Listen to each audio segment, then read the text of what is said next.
Bismillahirrahmanirrahim. Dear students, Assalamu alaikum. Welcome to lecture number 29. In previous lectures 26 to 28 हमने बात की है RL and RC circuits की. RL और RC सर्किट्स को हम फर्स्ट ऑर्डर सर्किट्स भी कहते हैं क्योंकि इनमें सिर्फ एक स्टोरेज एलिमेंट होता है. फिर हमने source free RL and RC circuits को एनालाइज किया था. उसके बाद हमने बात की थी कि what is unit step function and then finally हमने step response of RC circuit and step response of RL circuit को डिटेल में स्टडी किया था. Today's lecture is about second order circuit. A second order circuit is characterized by a second order differential equation. It consists of resistor and the equivalent of two energy storage elements. जैसे कि first order में हमने देखा था कि उसमें सिर्फ एक स्टोरेज एलिमेंट है, दैट्स वाई उसको हम फर्स्ट ऑर्डर सर्किट कहते हैं. सेकंड ऑर्डर सर्किट में आपके पास टू स्टोरेज एलिमेंट्स होते हैं सर्किट में. फॉर एग्जांपल आपके पास इस फिगर में एक इंडक्टर स्टोरेज एलिमेंट है और एक कैपेसिटर स्टोरेज एलिमेंट है. सो क्योंकि इस सर्किट में आपके पास टू स्टोरेज एलिमेंट्स हैं तो इसलिए इसको हम सेकंड ऑर्डर सर्किट कहते हैं. इसी तरह और ये आपके पास RLC सर्किट है और इसको हम सीरीज़ RLC सर्किट भी कहते हैं क्योंकि इसमें तीनों कंपोनेंट सीरीज़ में कनेक्टेड हैं. ये आपके पास पैरेलल RLC सर्किट है और इसमें भी आपके पास क्योंकि टू स्टोरेज एलिमेंट्स हैं C एंड L, सो इसको भी हम सेकंड ऑर्डर सर्किट कहते हैं. तो इसमें आप देख सकते हैं कि आपके पास टू डिफरेंट स्टोरेज एलिमेंट हैं L एंड C और इसमें भी आपके पास टू डिफरेंट स्टोरेज एलिमेंट हैं C एंड L. अगर आपके पास इस किस्म का सर्किट हो जिसमें सेम स्टोरेज एलिमेंट हो लेकिन उनकी क्वांटिटी 2 हो तो उन सर्किट्स को भी हम सेकंड ऑर्डर सर्किट्स कहते हैं. अब इस सर्किट में आप देख सकते हैं कि आपके पास L1 और L2 they are same storage elements inductor, so इसको भी हम सेकंड ऑर्डर सर्किट कहेंगे. और एक और आपके पास सर्किट है जिसमें आपके पास टू कैपेसिटर्स हैं C1 एंड C2 और ये सेम है इसलिए इसको भी हम सेकंड ऑर्डर सर्किट कहेंगे. तो अगर आपके पास सर्किट में सेम स्टोरेज एलिमेंट हो या डिफरेंट स्टोरेज एलिमेंट हो तो जितनी तादाद में वो सर्किट में होंगे उस लिहाज से डिफरेंशियल इक्वेशन का ऑर्डर डिटरमिन होगा कि वो सेकंड ऑर्डर है, फर्स्ट ऑर्डर है या थर्ड ऑर्डर है. सो जैसे कि हमने बात की थी excitation of first order circuits की, तो इसी तरह हमारे पास सेकंड ऑर्डर सर्किट्स को भी एक्साइट करने के दो मेथड्स हैं. One is by initial conditions of the storage element. These source free circuits will give natural response as expected. So इसमें हम कोई भी DC वोल्टेज सोर्स अप्लाई नहीं करते सर्किट को, बल्कि सर्किट के अंदर जो स्टोरेज एलिमेंट्स होते हैं उनकी वजह से जो हमें सर्किट को एक्साइटेशन मिलती है हम उसको यूज़ करते हैं. And second method is by step inputs. Circuit are excited by independent sources. These circuits will give both the natural response and the forced response. अब क्योंकि इसमें हम इंट्रोड्यूस कर रहे हैं DC वोल्टेज सोर्सेज, सो जब आप DC वोल्टेज सोर्स को अप्लाई करेंगे सर्किट को तो वो हमें दोनों रिस्पॉन्स देगा, नेचुरल भी एंड फोर्स्ड रिस्पॉन्स भी.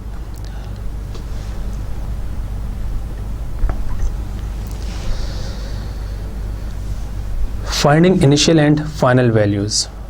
We begin our lecture by learning how to obtain the initial conditions for the circuit variables and their derivatives, as this is crucial to analyze second order circuit. तो second order circuit को analyse करने के लिए आपके पास दो initial conditions होनी चाहिए, तब आप उस सर्किट को कंप्लीटली एनालाइज कर सकते हैं। The major problem student face in handling second order circuit is finding the initial and final conditions on circuit variables. Students are usually comfortable getting the initial and final values of V and I, but often have difficulty in finding the initial values of their derivatives. जब हम initial value I या V की बात करेंगे सिर्फ, तो that is not difficult to find, but जब हम derivative of V और derivative of I की बात करेंगे तो ये थोड़ा सा मुश्किल होता है, और इसको आगे हम देखेंगे कि कैसे फाइंड आउट करते हैं।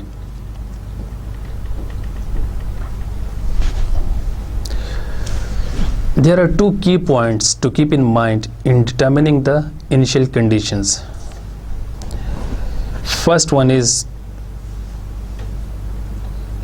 as we know that in circuit analysis we must carefully handle the polarity of voltage across the capacitor and the direction of the current through the inductor.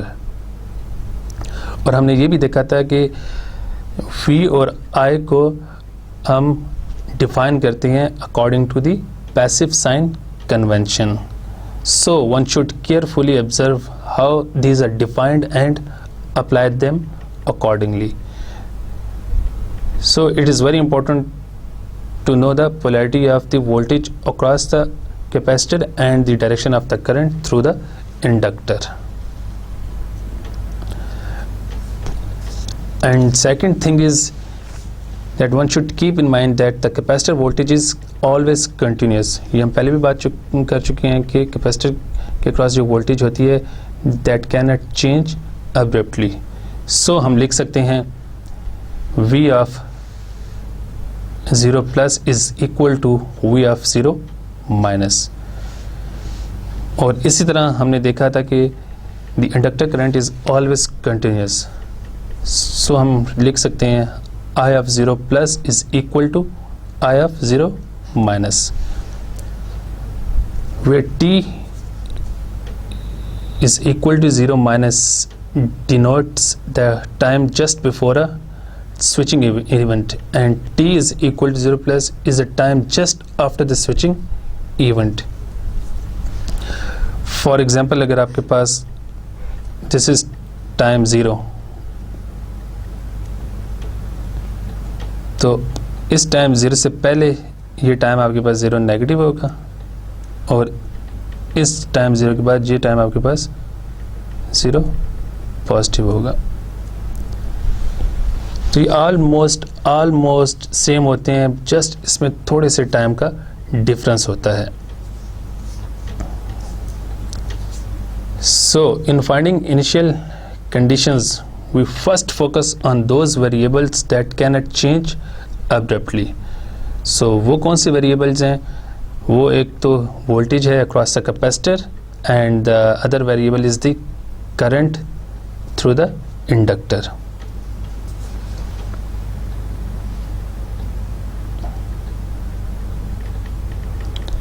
So how to find initial values in a circuit, उसके लिए हम एक example solve करते हैं. Example is the switch in the figure has been closed for a long time. ये आपके पास switch है and it is closed for a long time. It is open at t is equal to 0. जब time आपके पास t आया है, t is equal to 0 आया, तो ये आपके पास स्विच ओपन हो गया है, उससे पहले ये क्लोज है. We have to find these quantities. A में आपके पास I of 0 plus, V of 0 plus, part B is D I of 0 plus dt, D V of 0 plus dt, and part C is I of infinity and V of infinity. तो सबसे पहले हम part A को solve करते हैं.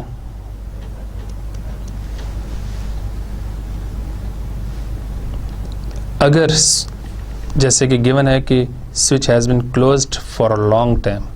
अगर switch long time के लिए क्लोज है, इट मीन्स कि सर्किट स्टेडी स्टेट तक पहुंच चुका है at t is equal to 0। तो उस वक्त आपके पास जो कैपेसिटर है that will act like an open circuit, और जो आपके पास इंडक्टर है that will act like a short circuit. So इस सर्किट को अगर हम रीड्रॉ करें फॉर द स्टेडी स्टेट तो आपके पास ये फॉर्म आ जाएगी।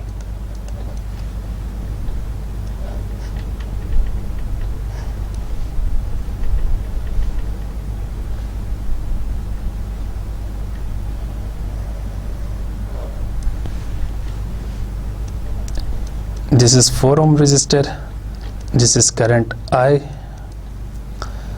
and this is 2 ohm resistor।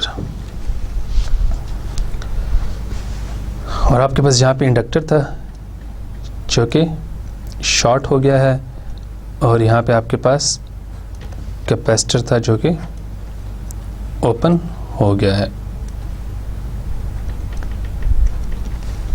तब आपके पास सर्किट की नई फॉर्म ये बन गई है।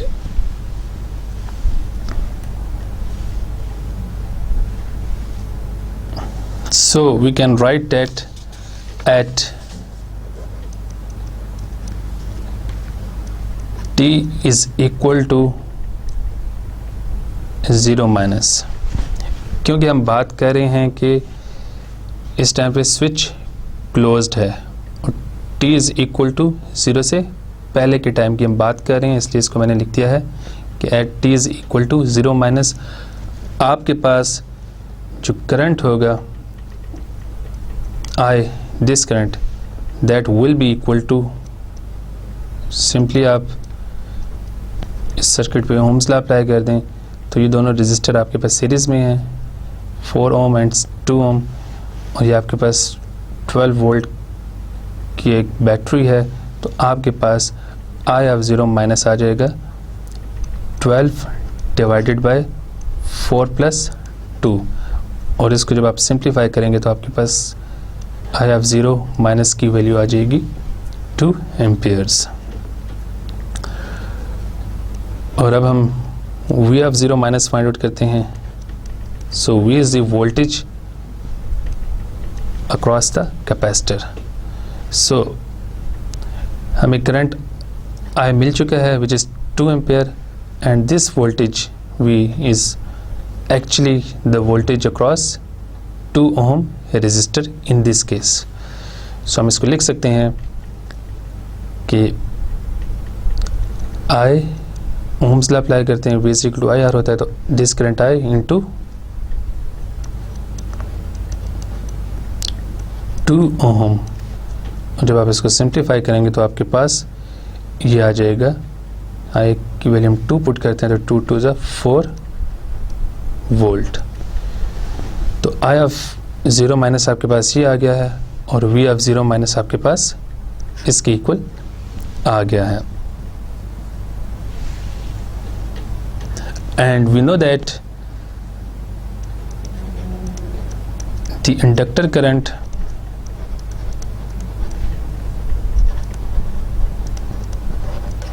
and the capacitor voltage cannot change abruptly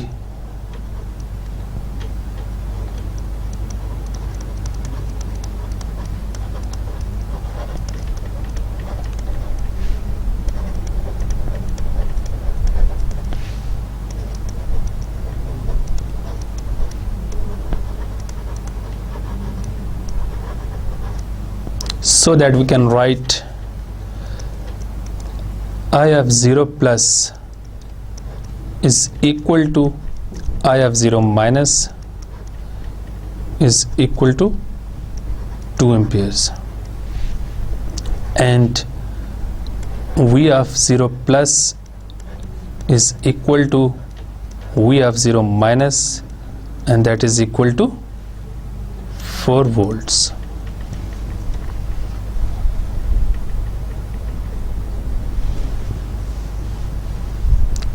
अब हम पार्ट बी को सॉल्व करते हैं।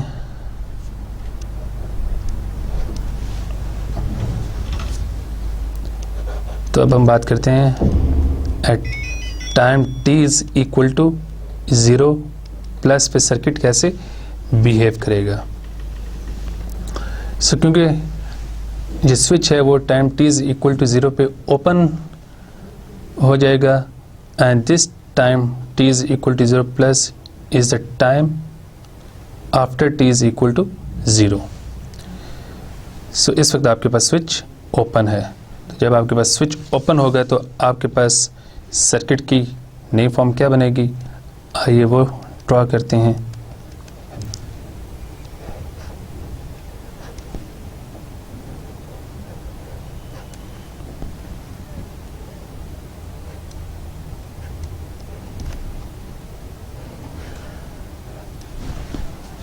ये आपके पास 4 ओम रेजिस्टर है। This is the direction of current I, this is 0.25 henry inductor and this is 0.1 farad capacitor and this is the voltage V across the capacitor.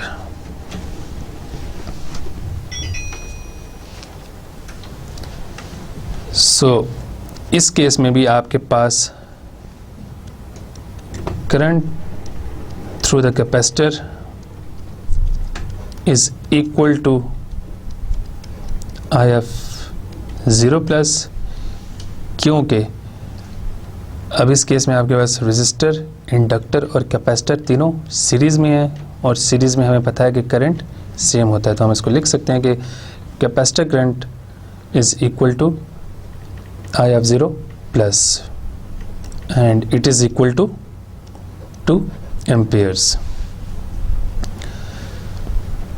and as we know that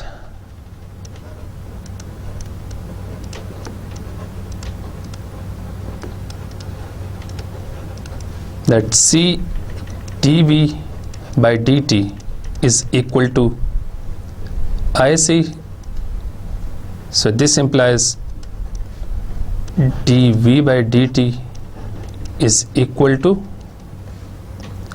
IC divided by C। सो इसको हम लिख सकते हैं dV of 0 plus divided by dt is equal to I of 0 plus divided by C। So I of 0, IC of 0 plus is equal to 2 and C की value हमारे पास है 0.1। जब इसको आप डिवाइड करेंगे 2 को 0.1 से तो आपके पास वोल्टेज आ जाएगी 20 वोल्ट्स पर second.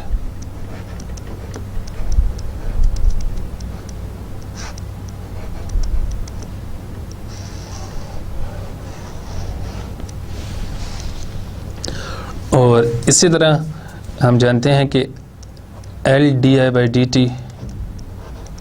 is equal to VL, and this is the voltage across the inductor, and di by dt is equal to VL by L।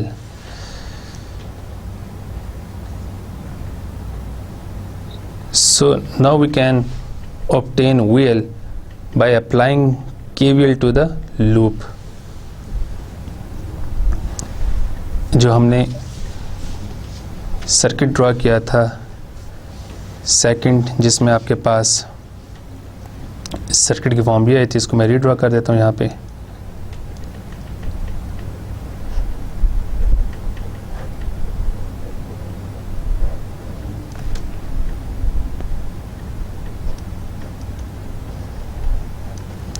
ये आपके पास 12 वोल्ट की बैटरी है, ये 4 ओम रेजिस्टर है, this is current I, this is 0.25 henry inductor and this is 0.1 farad capacitor and V is the voltage across the capacitor. So VL को find out करने के लिए हम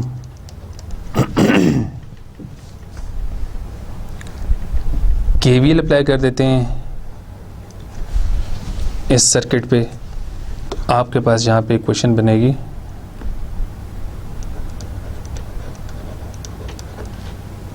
-12 plus 4 IF0 plus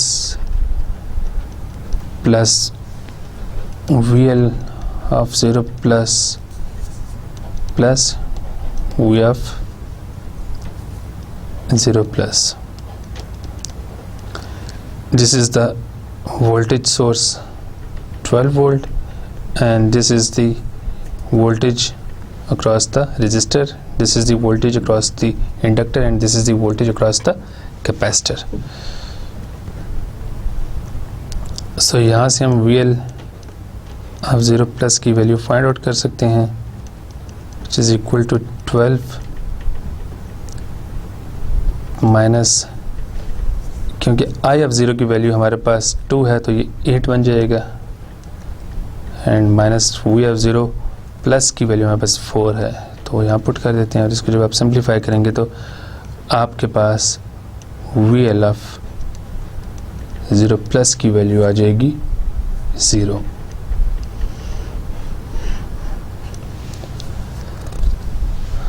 So we can write Ti of 0 plus upon dt is equal to VL of 0 plus divided by L. So VL of 0 plus की value आपके पास 0 आ रही है, तो आपके पास di of 0 plus by dt की value आ जाएगी 0 Ampere's पर सेकंड के इक्वल।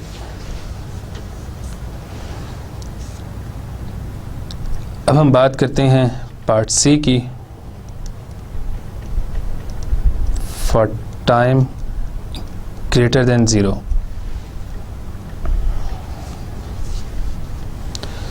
सो जब आपके पास टाइम इन्फिनिटी होगा, फॉर एग्जांपल, तो आपके पास सर्किट की फॉर्म कुछ ये बन जाएगी।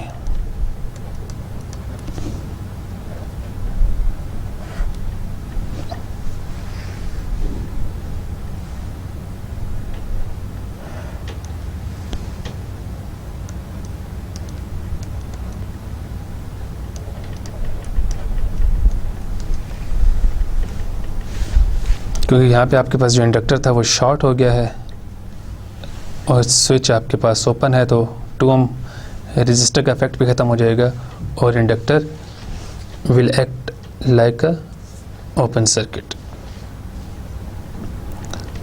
सो फॉर दिस केस आपके पास जो V इन्फिनिटी होगा that will equal to 12 volts, क्योंकि जब सर्किट ओपन हो जाएगा तो यहाँ पे जहाँ पे टोटल वोल्टेज 12 वोल्ट अपेयर हो जाएगी, and I of infinity is equal to 0, क्योंकि सर्किट ओपन हो गया तो अब इसमें से कोई करंट पास नहीं कर रहा। So I of infinity is equal to 0।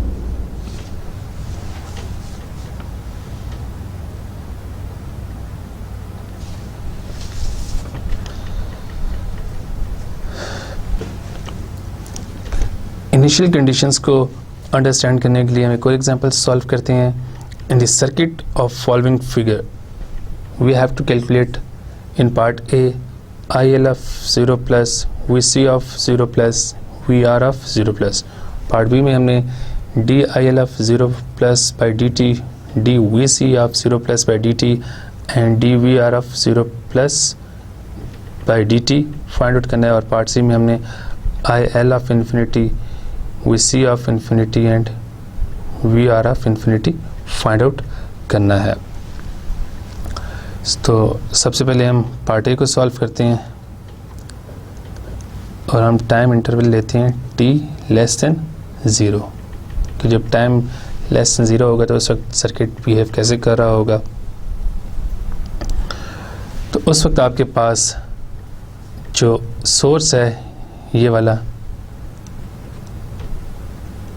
3 mu F T वो ज़ीरो के इक्वल हो जाएगा, क्योंकि जो यूनिट स्टेप फंक्शन है वो सिर्फ टाइम ग्रेटर देन ज़ीरो के लिए एग्जिस्ट करता है, टाइम लेस देन ज़ीरो के लिए वो ज़ीरो होता है। So now at t is equal to zero minus, हमारे पास सर्किट की क्या फॉर्म बनेगी? एक तो ये सोर्स आपका ख़त्म हो जाएगा और बाकी आपके पास ये रजिस्टर एज इट इज़ जहाँ रहेगा,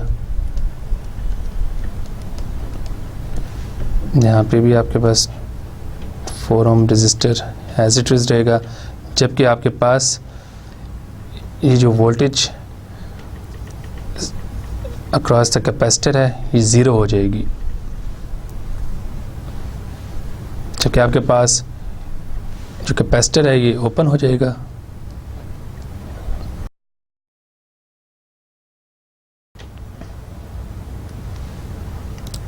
और जबकि इंडक्टर शॉर्ट हो जाएगा। तो अब आपके पास सर्किट की फॉर्म ये बन जाएगी।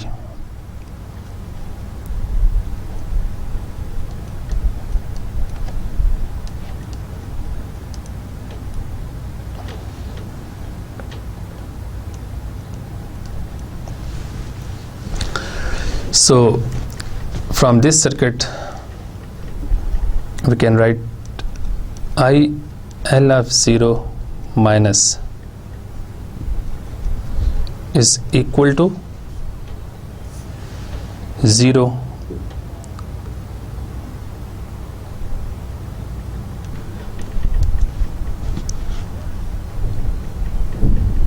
VR of 0 minus is equal to 0 and VC of 0 minus is equal to -20। तो ये तीनों इनिशियल कंडीशंस हमने कैसे लिखी हैं? IL of 0 minus is equal to 0 कैसे आता है? आप इस फिगर में देख सकते हैं कि आपके पास वोल्टेज सोर्स जो 20 वोल्ट्स है वो यहाँ से डिसकनेक्टेड है, क्योंकि कैपेसिटर ओपन हो गया है। तो अब आपके पास करंट सर्किट में फिर ज़ीरो होगा। जब आपके पास सर्किट में वोल्टेज नहीं होगी तो फिर करंट भी ज़ीरो होगा। तो सो IL of 0 minus is equal to 0। इसी तरह जब करंट नहीं होगा तो आपके पास VR of 0 minus is equal to 0, लेकिन VC of 0 minus is equal to -20 volts। ये कैसे आता है? VC is the voltage between this point and this point। so इन दो पॉइंट्स के बीच में अगर आप देखें तो आपके पास 20 वोल्ट्स का सोर्स लगा हुआ है, तो वो -20 यहाँ पे आपके पास आ जाएगा।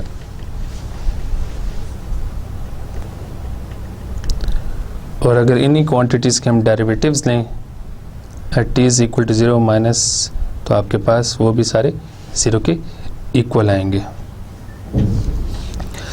अब हम बात करते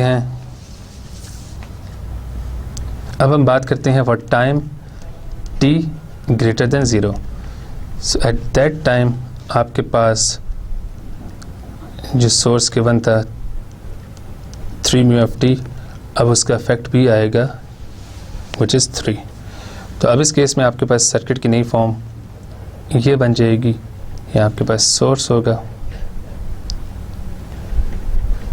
ये आपके पास रेजिस्टर है 2 ohm and this is the voltage VR across the resistor.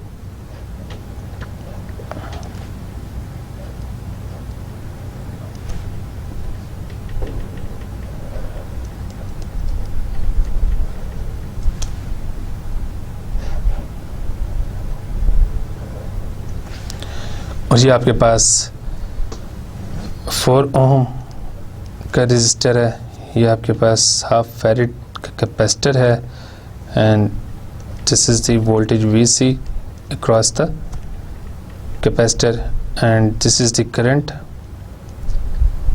IC through the capacitor, and this is the current IL through the inductor, और इंडक्टर की वैल्यू 0.6 हेनरी गिवन है, and this is the voltage VL across the inductor.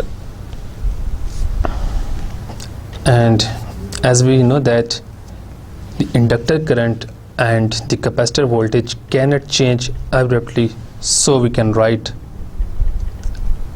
IL of 0 plus is equal to IL of 0 minus is equal to 0,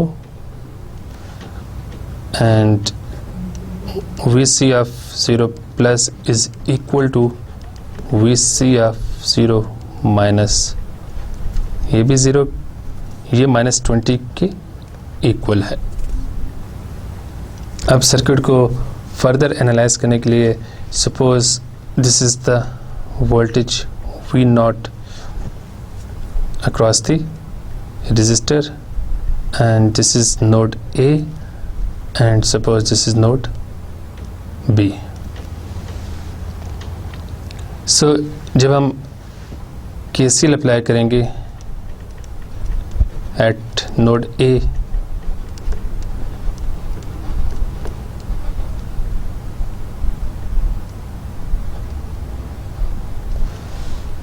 तो आपके पास equation आ जाएगी 3 is equal to VR of 0 plus divided by 2 plus V naught of 0 plus divided by 4. अगर आप इस node में देखें तो यहाँ पे ये करंट एंटर हो रहा है, जबकि ये करंट भी लीव कर रहा है और ये करंट भी लीव कर रहा है. सो हम बाय यूजिंग KCL ये इक्वेशन यहाँ पे लिख सकते हैं. नाउ अप्लाई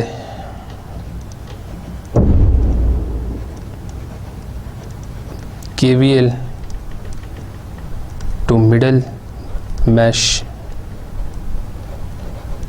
इस मैश पे अगर हम KVL अप्लाई करें तो हमारे पास इक्वेशन आएगी minus VR of 0 plus V not of 0 plus and plus voltage across the capacitor VC of 0 plus and plus 20 volts, this voltage.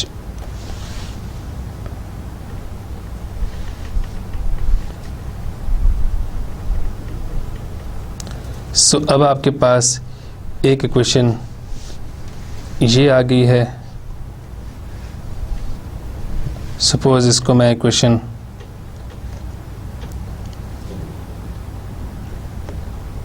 To कहता हूँ, और इससे पहले जो हमारे पास IL ऑफ 0 माइनस और VR ऑफ 0 माइनस और VC ऑफ 0 माइनस के लिए एक इक्वेशन बनी थी, उसको मैं 1 कह देता हूँ, जो कि हमारे पास ये इक्वेशन आई थी.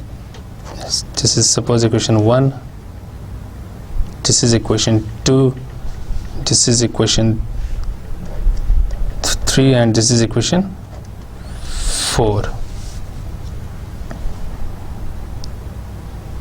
And since we know that VC of 0 plus is equal to minus 20 volts, so from equation 2 and 4 we can write that VR of 0 plus is equal to V naught of 0 plus. And now from equation 3 and equation 5 we can obtain VR of 0 plus is equal to V naught of 0 plus is equal to 4. तो अब मैं यहाँ पे directly कर रहा हूँ, तो आपने क्वेश्चन 2 और क्वेश्चन 4 को कंपेयर करके आप वहाँ से इसकी वैल्यू निकाल सकते हैं। वी आर ऑफ 0 प्लस, तो हमने देखा कि वो दोनों V R of 0 plus V not of 0 plus के इक्वल आ रहा है। और अब क्वेश्चन 3 और क्वेश्चन 5 को हम देख के वी आर ऑफ 0 प्लस की वैल्यू निकाल सकते हैं, जो कि V of 0 V not of 0 plus की इक्वल होगी, जो कि 4 की इक्वल आएगी। तो इस तरह हमारे पास अब ये सारी वैल्यूज़ आ गई हैं। हमारे पास वी सी ऑफ 0 प्लस की वैल्यू भी आ गई है और हमारे पास वी आर ऑफ 0 प्लस की वैल्यू भी आ गई है। अब हम पार्ट बी को सॉल्व करते हैं। Since we know that L D I by D T is equal to V L and D I L of 0 plus divided by T of T is equal to V L of 0 plus divided by L. इस equation से हम ये question बना सकते हैं। सो अब हम जो सर्किट हमने लास्ट सर्किट हमने ड्रॉ किया था, उस पर अगर हम राइट मैश में केवीएल अप्लाई करें इस सर्किट में, अगर हम केवीएल अप्लाई करें तो हमारे पास इक्वेशन आएगी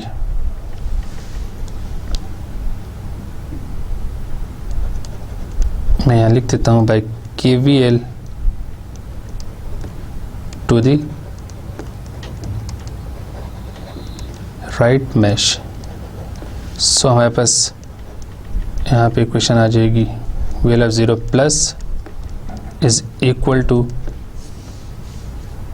we c of 0 plus plus 20।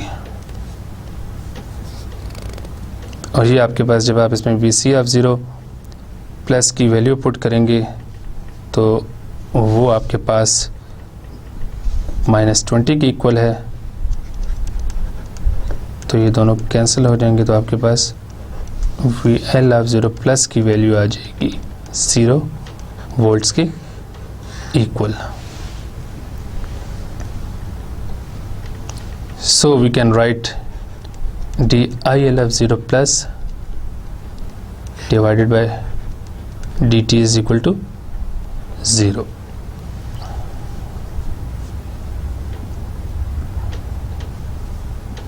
So इसको मैं इक्वेशन 5 कह देता हूँ, इसको मैं इक्वेशन 6 कह देता हूँ और इसको मैं कह देता हूँ ये हमारे पास इक्वेशन 7 है। इसी तरह हम जानते हैं कि C dV by dt is equal to IC and this implies dV by dt is equal to IC divided by C। अब हमारे पास जो फिगर थी उसमें हम नोड बी पे अगर KCL अप्लाई करें, मैं यहाँ लिख देता हूँ बाय KCL एट नोड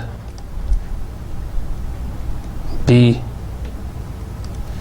सो हम लिख सकते हैं v not of 0 plus divided by 4 is equal to IC of 0 plus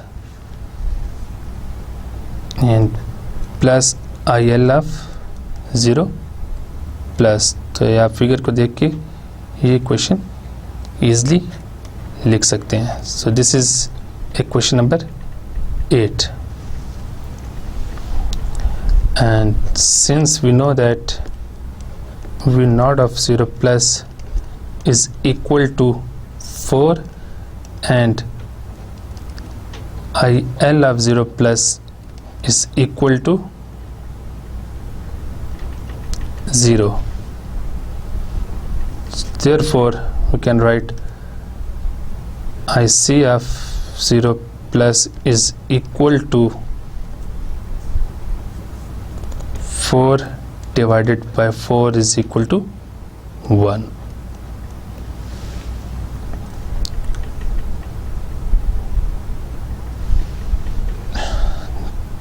Now we write dVc of 0 plus divided by dt is equal to IC of 0 plus divided by C. So यहाँ पे हमारे पास IC of 0 plus की value 1 आ गई है, तो इसमें हम put कर देते हैं 1 और C की वैल्यू हमारे पास है 0.5. तो ये आपके पास आ जाएगा 2 volts पर सेकंड के equal. Now to find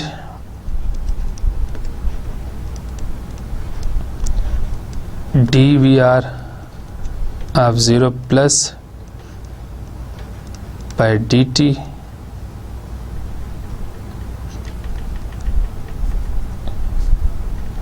we apply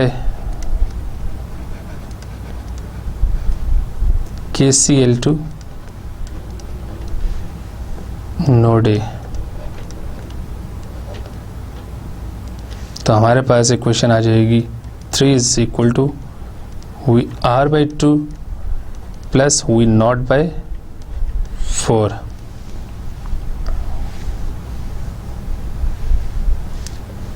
इस इक्वेशन को मैं इक्वेशन 9 कह देता हूँ. तो यहाँ पे अगर हम सपोज इस इक्वेशन का डेरिवेटिव लें तो आपके पास 3 का डेरिवेटिव 0 आ जाएगा और यहाँ आपके पास आ जाएगा 2 dVr of 0 plus divided bye dt plus dV not of 0 plus divided bye dt. हमने यहाँ पे दोनों इक्वेशंस को 4 से मल्टीप्लाई कर दिया, तो यहाँ पे 4 जो है वो ख़त्म हो जाएगा और यहाँ पे आपके पास 2 आ जाएगा. इसको इक्वेशन हम 10 कह देते हैं. अगेन हम उसी सर्किट पे KVL अप्लाई करते हैं मिडिल मैश पे. So by KVL on the middle mash,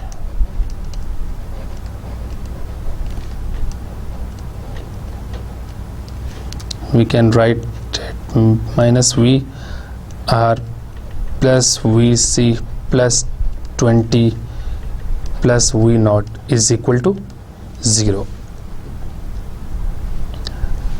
अब दोबारा इसमें इस इक्वेशन के हर टर्म के डेरिवेटिव लेते हैं. सो हमारे पास आ जाएगा minus dVr of 0 plus divided by d of t plus dVc of 0 plus divided by dt plus dV naught of 0 plus divided by dt is equal to 0. और यहाँ पे 20 का डेरिवेटिव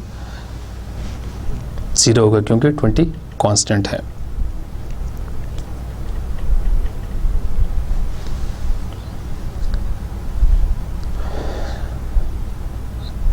नाउ हमारे पास जो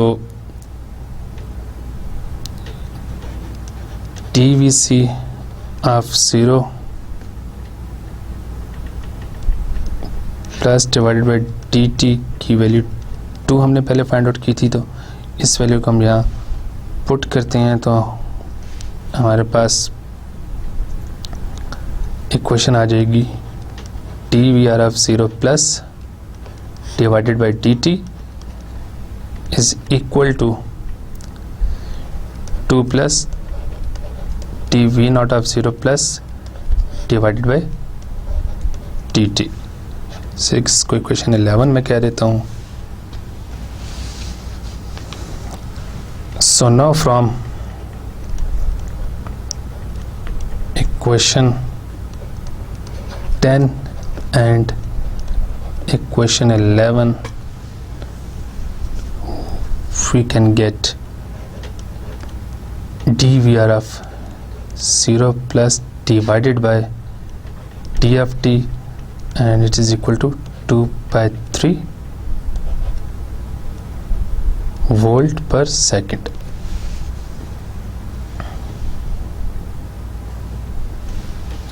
Now we try to find dir of 0 plus divided by dt. Since we know that Vr is equal to 5IR, so दोनों terms का derivative ले लें तो हमारे पास इक्वेशन आ जाएगी dir of 0 plus by dt is equal to 1 by 5 dVr of 0 plus by dt. So dVr of 0 plus by dt की वैल्यू 2 by 3 आई है, तो वो इसमें पुट कर दें तो हमारे पास आ जाएगी वैल्यू इसकी 2 by 15 एम्पियर पर सेकेंड। अब हम पार्ट सी की बात करते हैं। सो पार्ट सी में आपके पास जब टाइम इन्फिनिटी होगा तो जो सर्किट है वो स्टेडी स्टेट लेवल पे आ जाएगा। सो स्टेडी स्टेट लेवल पे जब आपका सर्किट आएगा तो उसकी फॉर्म अब कुछ ऐसी होगी।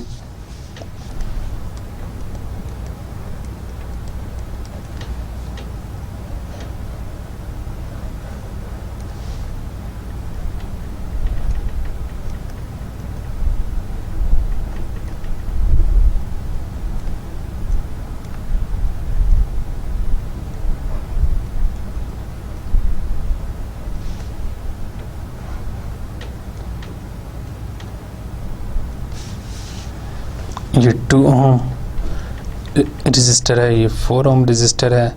यहाँ पे आपके पास कैपेसिटर ओपन हो जाएगा और यहाँ पे आपका इंडक्टर शॉर्ट हो जाएगा। And this current is IL and this voltage is VC and this voltage is VR. So at t is equal to infinity आपके पास IL इन्फिनिटी आ जाएगा equals to 2 by 2 plus 4 into 3 amperes. तो IL of infinity आपके पास आ जाएगा 1 Ampere's के equal. Because जब आपके पास यहाँ पे सर्किट ओपन हो जाएगा तो इसका इफेक्ट ख़त्म हो जाएगा। जब इसका इफेक्ट ख़त्म हो जाएगा तो आपके पास फिर ये तीनों कंपोनेंट्स पैरेलल हो जाएंगे। This current source, this resistor 2 ohm and this resistor 4 ohm. So IL current find out करने के लिए हम CDR अप्लाई करते हैं तो हमने 2 को ऊपर रखा डिवाइडेड बाई 2 plus 4 इंटू जो करंट इस नोड में एंटर हो रहा है जो कि 3 एम्पेयर है। तो आपके पास IL ऑफ इन्फिनिटी आ जाएगा 1 एम्पेयर की इक्वल। अब हम बात करते हैं VR ऑफ इन्फिनिटी की। सो VR ऑफ इन्फिनिटी आपके पास क्या होगा, वोल्टेज अक्रॉस दिस रजिस्टर। तो हम इसके थ्रू पहले करंट फाइंड आउट करते हैं कि इसमें से कितना करंट पास कर रहा है। सो उसको फाइंड आउट करने के लिए हम CDR अप्लाई करके करंट लिख सकते हैं 4 by 2 by 4 into 3। ये आपके पास करंट आ गया और इसको हम 2 ओम से मल्टीप्लाई कर देंगे तो आपके पास VR इन्फिनिटी की वैल्यू आ जाएगी 4 वोल्ट। और VC ऑफ इन्फिनिटी हमारे पास किसके इक्वल होगा, वो -20 वोल्ट्स के इक्वल आएगा। क्योंकि यहाँ पे आपके पास कैपेसिटर था जो कि ओपन हो गया है। अब इन दो पॉइंट्स के बीच में आपके पास वोल्टेज -20 वोल्ट अपीयर हो रही है। इसके साथ ही हमारा आज का लेक्चर कंप्लीट होता है। See you in the next lecture. Till then, अल्लाह हाफिज़।